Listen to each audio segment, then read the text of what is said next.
Welcome back to another episode of Coffee and Careers with yours truly, Calvin Blackman, and my guy here. My guy? That's my name, my guy. No, I'm Jared Long. Nice to meet you guys. Nice to meet everyone. So today we want to touch on the topic of the actual interview process. This is a very, important part of the process for a lot of those who are, who haven't interviewed for a long time, or maybe coming out of college and maybe have never interviewed. And so we want to just cover some of the things that we believe are important and that are going to allow you to be as best prepared as you can be when it comes to, showing up and giving your best to any potential future employer. So with that, we'll kick it off. Jared and I do a ton of interviews, obviously, with being on the talent acquisition team here at Bridge Logistics. And, I think if we're going to talk about interviews, I think you can kind of put them together when you think about in person and Zoom, or if it's going to be Teams or virtual at that. But I would say the number one piece of that is be on time. Show up, 5-10 minutes early, and make sure your the link or the audio is working and you are in a quiet space and waiting for the other end, the person on the other end, to join the call. I'll kick it over to you. Anything you want to add to that, and we can kind of go back and forth? Yeah, one of my favorite things to say to people is no job is not going to offer you for being 5 minutes early. You're never going to lose out on a position, but you will lose out on that position for being 5 minutes late. So just pad a couple extra minutes into your commute time if it's a in-person interview. Traffic always pops up. If you get stopped by a train, you want to make sure you have that little bit of extra cushion. And then if it's a virtual interview, make sure you're logged in a little bit early. Like Calvin, what's something you might want to do a couple hours before that virtual interview?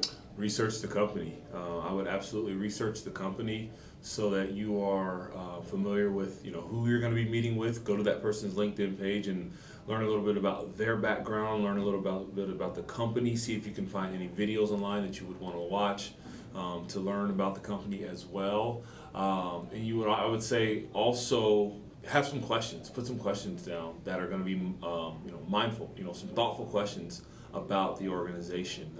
So those are a couple things I would say you would want to do early on. Definitely. I would also say if it is a virtual interview, make sure that you're checking that link ahead of time, like a couple hours beforehand. Hop on there while you're doing some research. Make sure you click that link and that it works. Because I know the last thing as a recruiter that I would want to happen is have you jump on or try to jump on, and then I just see a blank screen on the other end. And I'm sure you don't want to see that either. So make sure you just check it a couple hours ahead of time while you're doing that research that Calvin talked about. Definitely just beneficial to be prepared in that way. Yeah, and one other thing, and I think people would know this, but we talked to a lot of college students. I've spoken to some classes, and have your camera on. Have your camera on, and make sure you are dressed appropriately. Whether it's a suit and tie, or understand what the company culture is, and I think there's a such thing as being overdressed sometimes, or even being underdressed. So. Don't come in a sweatshirt or a hoodie, similar to what I have on today. Our culture, though, right? So I would suggest someone who was going to interview with us wear a nice shirt.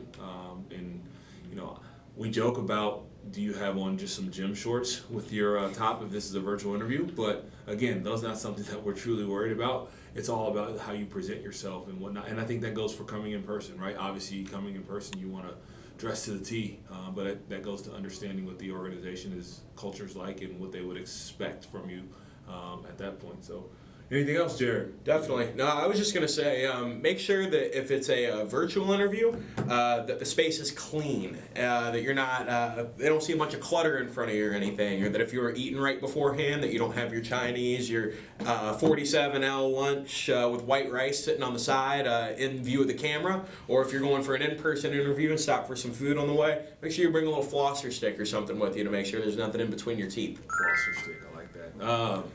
Last thing I'll say is once the interview is complete, this is, I think, a critical component to anyone who's completing an interview with someone.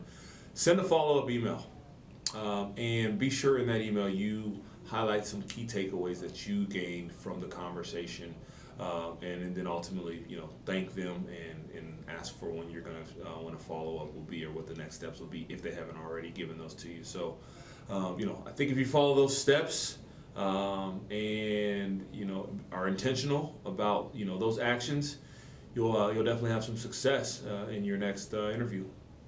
I'd say so. That's all we got. Be sure to catch us next month for another episode of Coffee and Careers, and see you soon.